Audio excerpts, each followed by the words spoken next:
বিসমিল্লাহির রহমানির রহিম। আসসালামু আলাইকুম। আয়েশাস কিচেন থেকে সবাইকে জানাচ্ছি শুভেচ্ছা। আশা করি সবাই ভালো আছেন।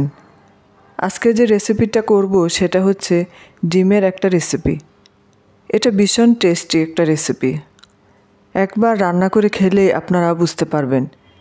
এই ডিম রান্নার ক্ষেত্রে তেলটা একটু বেশি লাগে। এখানে আমি 4 টেবিল চামচ তেল দিলাম। তেলটা গরম হওয়ার জন্য অপেক্ষা করছি।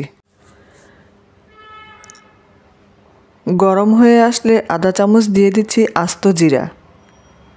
জিরা হালকা একটু ভেজে নেওয়ার পর 1 কাপ দিব পেঁয়াজ। পেঁয়াজটাকে ভেজে নিতে হবে, কিন্তু বেরেস্তা করতে হবে না।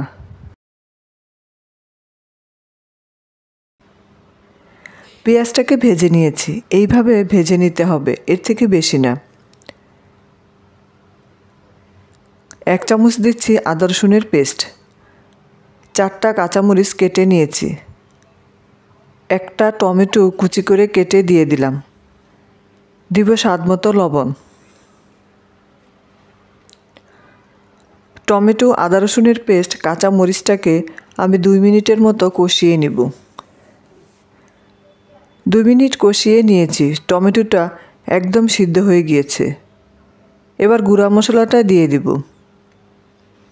আধা চামচ দিচ্ছি হলুদের গুঁড়া, আধা চামচ দিচ্ছি ধনে গুঁড়া, 1 চামচ দিচ্ছি মরিচের গুঁড়া, আধা চামচ দিচ্ছি চিলি ফ্লেক্স। দিব সামান্য পানি। পানি দিয়ে আরও 2 মিনিট কষিয়ে নিব। এটাকে ভালো করে কষিয়ে নিতে হবে।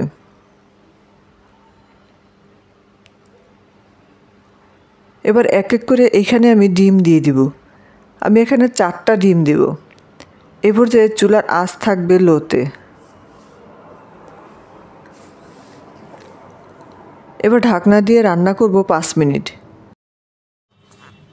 ডিমটা যখন এরকম শক্ত হবে আর কুসুমটা কাঁচা থাকবে, উপরে সাদা সাদা হবে, ওই পর্যায়ে ডিমটাকে ভেঙে দিতে হবে। আস্তে হাতে নাড়তে হবে। কোনো সিদ্ধর ঝামেলা নেই, ভাজারও কোনো ঝামেলা নেই। একদম সুন্দরভাবে ডিমের মগজটা রান্না করে নিতে পারেন। কুসুমগুলো ভেঙে দিতে হবে, তবে ভেঙে গুঁড়া গুঁড়া করা যাবে না। 1/4 চামচের মতো দিব কালো গোলমরিচের গুঁড়া। 4টা মরিচ কেটেছি, তখন দিয়েছি, আর বাকিটা এখন দিলাম। দিব কিছুটা ধনেপাতা। এটা খুব কম সময় লাগে রান্না করতে। এটা দেখতে ঠিক এরকম হবে।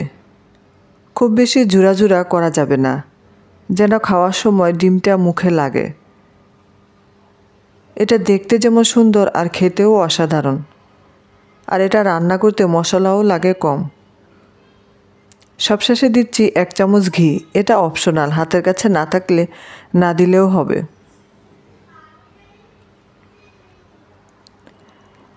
এখানে বাড়তি কোনো মশলার ঝামেলা নেই, যেটা আছে ডিমের গায়ে গায়েই লেগে আছে। এটা সব কিছুর সাথেই খাওয়া যায়, ভাত, রুটি, পরোটা, পোলাও, যেটা আপনার ভালো লাগে। রান্নাটা আমার হয়ে এসেছে। বাসার সবাই ডিম খায়, একটু ভিন্নভাবে রান্না করলাম, ভিন্ন স্বাদ আনার জন্য। বাসায় আপনারা ট্রাই করতে পারেন। যদি ভালো লাগে তাহলে লাইক, কমেন্ট ও সাবস্ক্রাইব করতে ভুলবেন না। আল্লাহ আমাদের সবাইকে ভালো রাখুক, নিরাপদে রাখুক। আল্লাহ হাফেজ।